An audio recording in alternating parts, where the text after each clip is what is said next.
Forward very much to hearing your presentation, which is similar but different, a similar theme certainly, and your presentation is entitled Socio-Physiological Factors and Green Consumption, a Review and Research Agenda. So over to you. Thank you, Siva.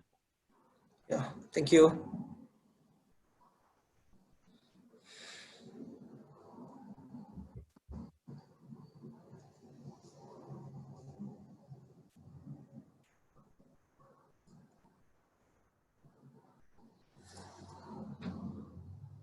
Okay, good evening all of you. It's my pleasure to talk about green consumption research, especially in PRAXIS 2020, hosted by Southern Cross Postgraduate Association.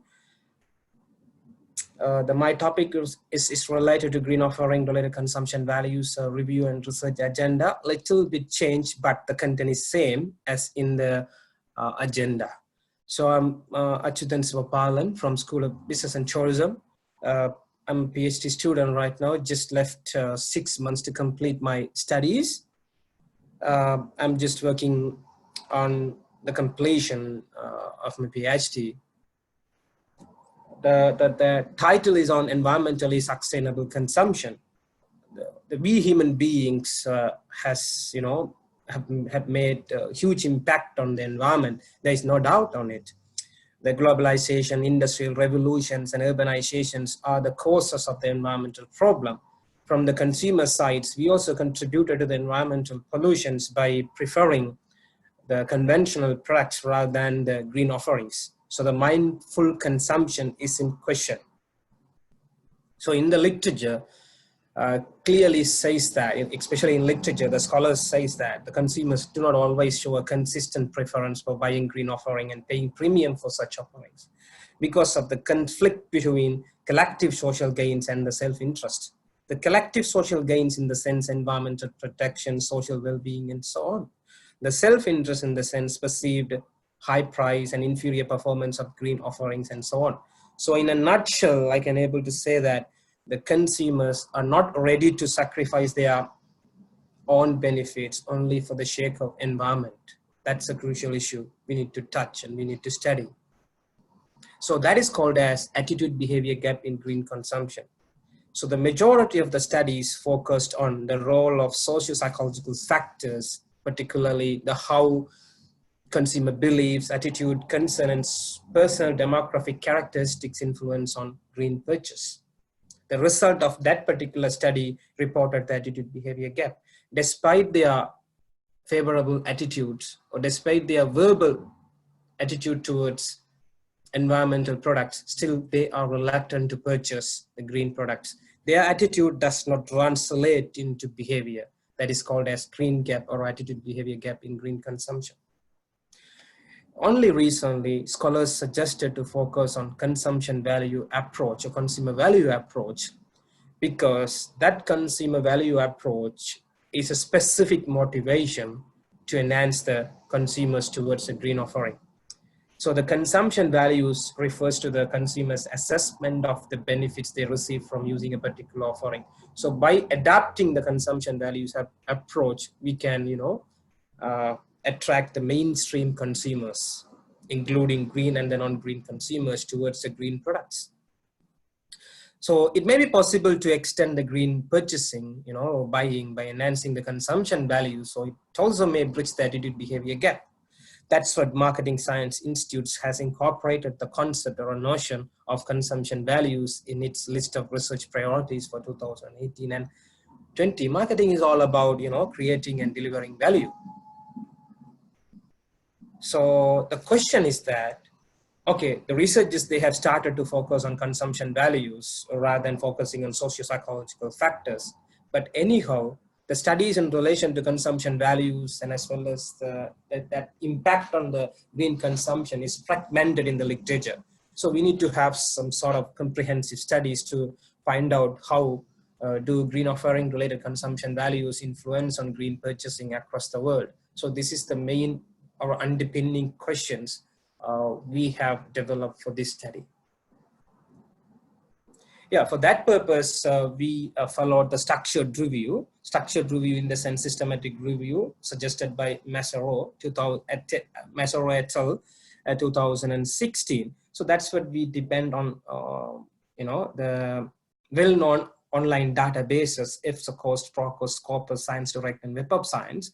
So we again depend on 3 key criteria: the quality, time period, and keywords. So we'll discuss that particular facts in detail in coming slides. So we have planned 2 reviews. The first one is socio-psychological factors and green consumption. The second one is consumption values and green consumption. Particularly the study one, the review one, the most of the scholars, they have focused on socio-psychological factors. That's what we started from the matured concept to the core concept of the study. The core concept of the study is called as consumption values. So this is the overall framework that we have developed. The first, we reviewed the existing literature on socio-psychological factors and green consumption. The 56 empirical investigations across the world were found.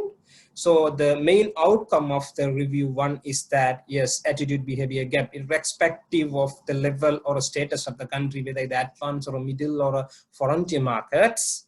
So we observe attitude behavior gap. It's common in all over the world. And then we entered into the core concept of the consumption values approach in green consumption. That is called as a review 2. We only found 11 empirical investigations. So this is evidence that particular concept is getting prominence only recently among the scholars. So from that particular 11 empirically tested model, we found some knowledge gaps. So from the knowledge gaps, we developed both structural and the configurational model.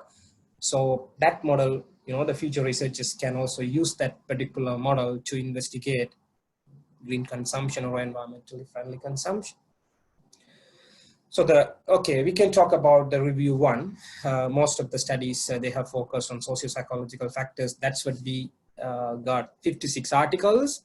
So studies were examined in both high income and the middle income economy. Even the frontier market studies are less featured in the external literature like Bangladesh, Pakistan, Sri Lanka. The main studies mainly rely on survey method, particularly the 2 underpinning theory of planned behavior and norm activation theory. Some studies use value belief norm theory as well.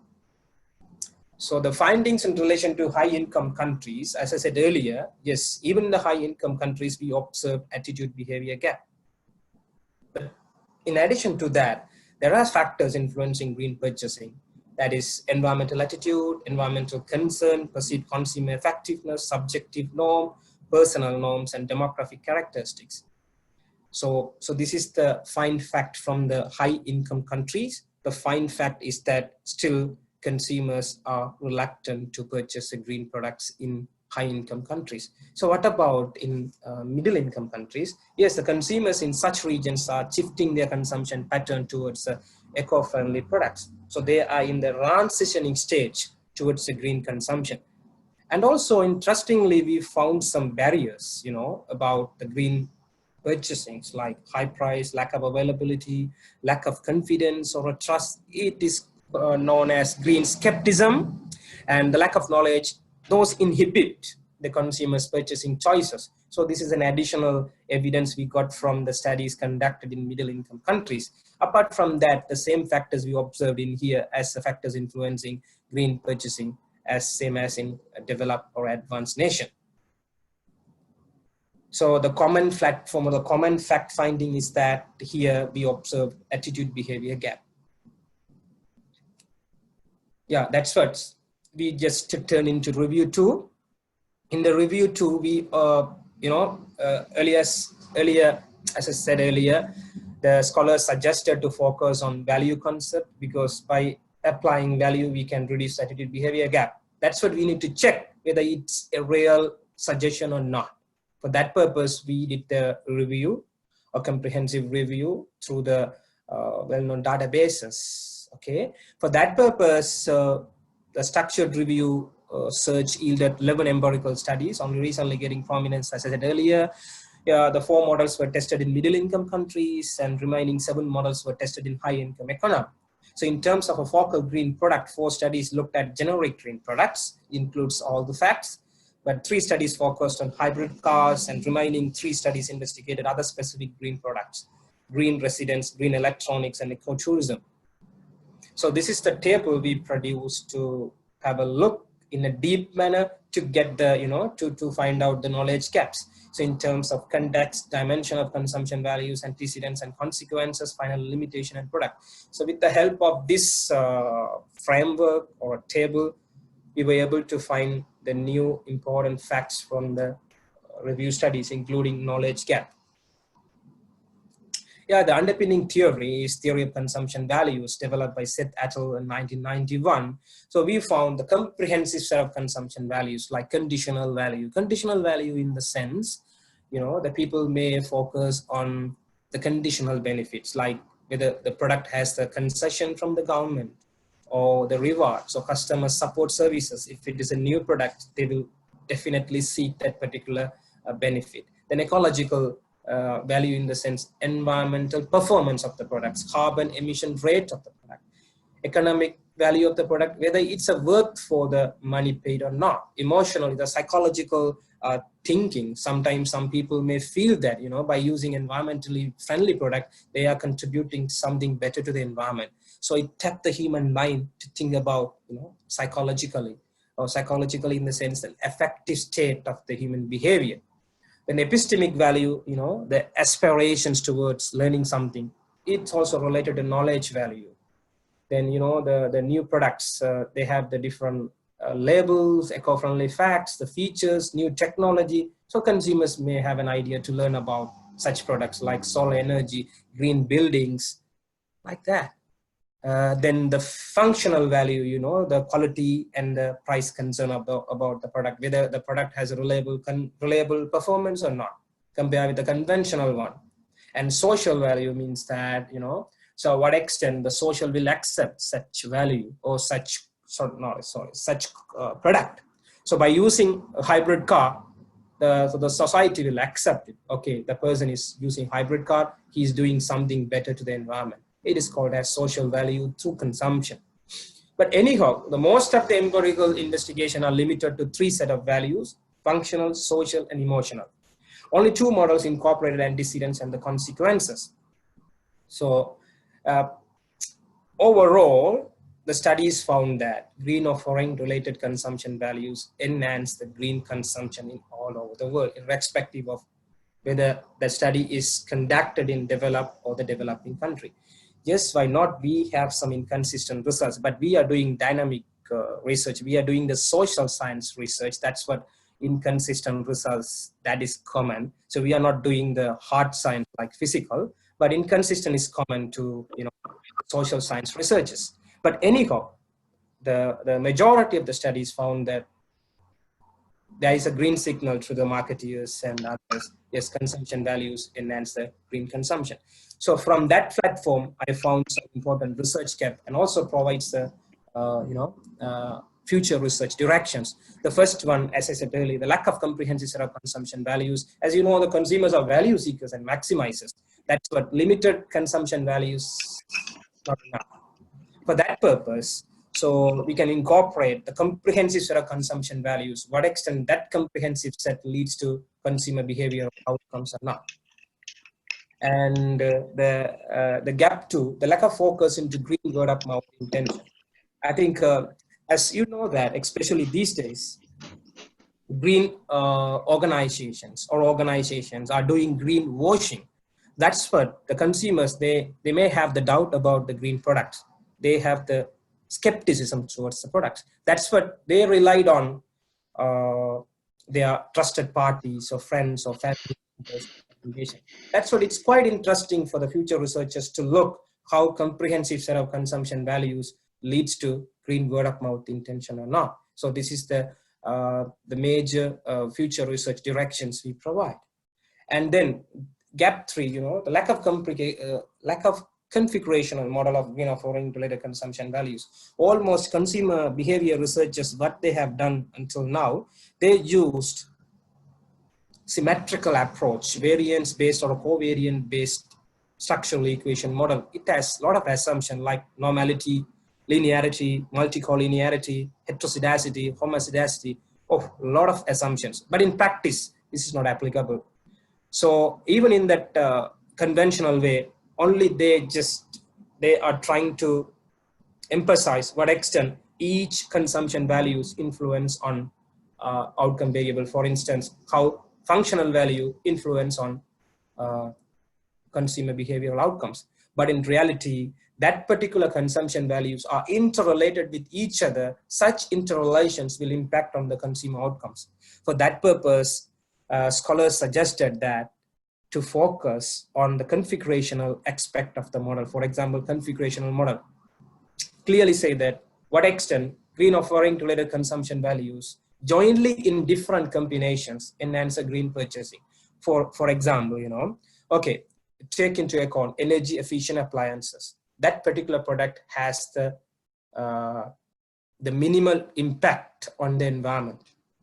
So the people may have the great idea about that particular product. Oh yeah, that particular product has the environmental benefits. So it is called it as the ecological value. So that particular value perceptions may tap the human behavior to, to have a affective state. It is called it as the emotional value. Just by using energy efficient appliances, they can have the positive feelings. And as well as, so by starting in that level, they can search the product availability and whether the product is feasible to get it from the market. It is called as a conditional value. So in here, what I'm just suggesting to the future researchers, what extent that particular configurations about the green consumption values leads to green consumption rather than investigating the individual effect of each consumption values. That is lack in the literature, particularly in green offering related consumption values and green consumer behavior. Why not? And yeah, the lack of empirical research into renewable energy efficient appliances and green building. Especially yesterday, I had a chance to watch the last presidential debate between Donald Trump and then Joe Biden. The Joe Biden criticized the Donald Trump's policies and the frameworks regarding the clean energies, the energy crisis. So even in that particular presidential election, the concept of clean and green energy is getting prominence. So it is an evidence what extent scholars and practitioners, environmentalists, and the policymakers are worrying about the energy crisis of the country, energy crisis of the world. So the countries around the world mainly promote energy saving behaviors and renewable energy usage among public at large through policies regarding sustainable energy consumption. So in future researchers, they can also investigate the green offering related consumption values, okay, especially for the product like energy efficient appliances, renewable energy like solar panel. So with the help of the consumption value approach or consumer value approach. So that is the lens we can use to look whether it's, it's a suitable one or not.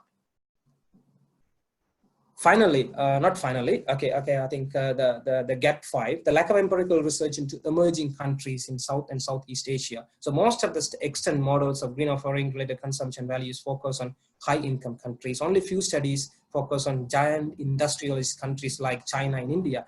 But we suggest to focus on the frontier markets like, Malaysia, Thailand, Indonesia, Vietnam, Bangladesh, Pakistan, and in Sri Lanka. So that's a real gap.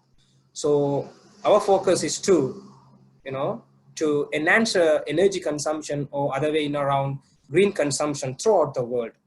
Okay, not only the advanced countries, because we all together should work on the climate change issues. So that will be workable and also feasible. And the final gap is the lack of empirical research using consumer big data analysis. Yes, why not? Particularly, the studies only rely on consumer survey data or experimental studies. Even consumer data in survey data, so there are some criticism, So it has self-reported, and also it leads to social desirability bias. But even in the COVID pandemic, so we are in critical situations to collect the consumer data in a face-to-face. Okay, we can still collect the data from online, but anyhow, the social desirability bias is the main concern about such platform. So the big data revolution transformed the consumers' behavior studies into next level. So rich and plentiful data, for example, okay, we can go for the Amazon e-platform. There are a bulk of reviews, verified reviews, okay, verified reviews in the sense, only the Amazon allow the consumers to put the reviews once they have purchased the items. It's a verified review. That's a genuine and honest review. So there are bulk of data in the Amazons. What we can do is that we can use the Python software to extract the data.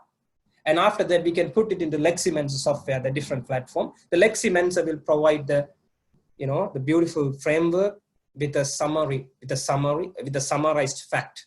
So within 5 minutes, that will work. Okay. Okay. For instance, especially, let's say some example. Okay. So we can go for the Twitter also. For example, okay, Donald Trump tweets, especially from the date he started as a career as a American president to till now. We can go for the Twitter and get the data from the Twitter. It's a secondary, so we can still collect the data. It's not a big deal because there is no ethical concern in that level. It's a transparent data.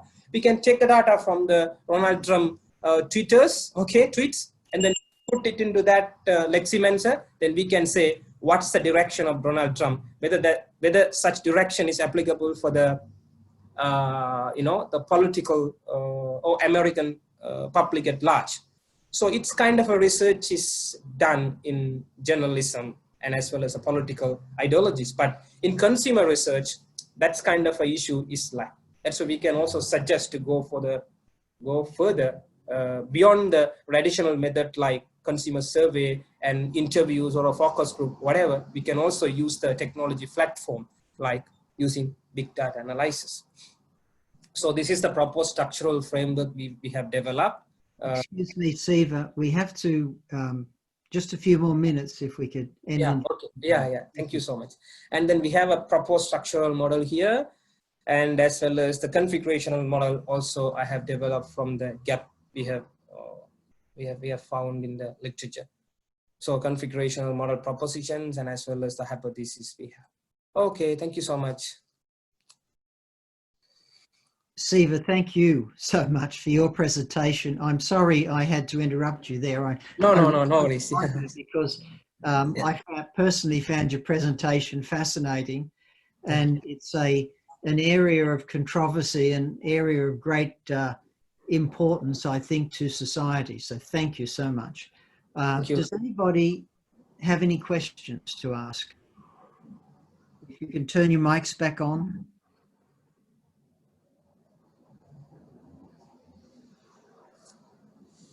If just while you're getting your questions together, I do have a question for you, Siva.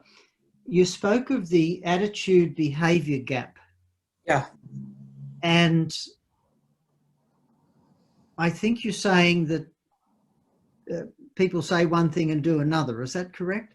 Yes. I find this fascinating because I observe it in myself and in other things. So is this a concept that's been studied broadly across many areas in society, many areas of behavior? Yeah, especially that particular concept is studied much widely in environmental psychology, like environmental behavior or environmental human behavior, and also including the green consumer behavior. So the green consumer behavior is part of environmental behavior, and as well as that particular concept is probably applicable to all the human behavior studies, not only for the environmental behavior, but also all the human behavior study. It's applicable. Like theory of planned behavior is a major domain. So theory of planned behavior says attitude, subjective norm, perceived behavioral control leads to intention, then which in turn to behavior. So that attitude behavior gap is emerged from that particular theory. So which was developed in 1974, I thought, and then a couple of additions, and extensions, the researchers they have put in that particular model. So my answer is that is applicable for every human behavior, Wow. So it's human nature almost. Yeah, that's a human nature. Wow. Thank you. That's really interesting to me. Yeah, you can also, that particular concept in your research area, okay, attitude behavior gap is applicable in every field, irrespective of the hard science. I'm talking about social science, just the human behavior or human attitude. So it's applicable to all the disciplines in social science. Amazing. Yeah, so basically they consumers think something else, but behave in different manner. Like they plan to buy green products, but when they go into the supermarket, they don't buy. Yeah, maybe high price. There are some barriers. Yeah, there are many factors behind this, like high price, lack of availability, and there are so many factors, social constraints and all that. But there is a big intention behavior, attitude behavior gap. So we can't predict, okay, so if we check their intentions, they say, yes, we will buy these products in near future or in the next 3 months. But if we check their behavior afterwards, we find, no, they didn't buy them. Wow. So, do you have a question, Gurmeet? Did you? No, I'm just asking, so which stage you are in now? You have finished your data collection, you have finished your data analysis? Yeah, Gurmeet, I think I have finished my data analysis. I'm in the last stage because I'm doing, the 2 models as you knew. So one is structural and the other one is configurational. So God grace, I got the positive outputs, especially in social science. It's hard positive results, but hopefully I got positive results in SEM and FSQCA. Now I'm in the last stage. Last stage. Yeah, so you're writing chapters now? Yes, I have just written all the chapters except the final one, the conclusion, the discussions, because I need to think 360 360 dimension, because I need to provide practical implications, that the discussion, some results are contradictory with the existing literature and implication and policymakers implication. So I need to be very very free mind, and as well as I need to be sort of creative idea I should have from the findings that I got from the results. So it's a hard process, the last chapter.